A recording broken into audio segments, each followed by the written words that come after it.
Hello, I'm Nadia MacLeod from RP Emery Legal Kits, and we help couples secure their financial futures with our online template kits.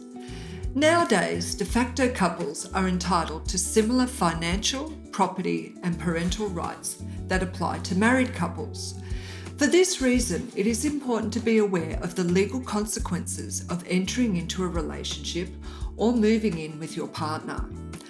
According to the Family Law Act, a person is in a de facto relationship with another person if they meet the following criteria. The persons are not legally married to each other, the persons are not related, and, having regard to all the circumstances, the persons have a relationship as a couple living together on a genuine domestic basis. Because this definition is so broad, determining whether a de facto relationship exists is no easy task. Thankfully, the Family Law Act sets out a list of factors that can provide some additional guidance. When assessing whether or not you are in a de facto relationship, you should keep the following things in mind.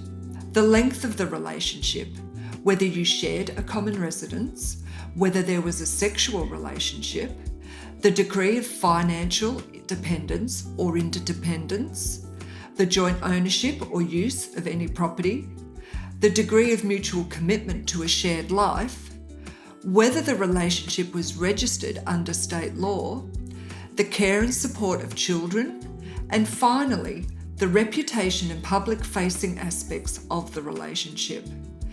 Typically, your legal rights as a de facto partner will only become an issue if the relationship breaks down.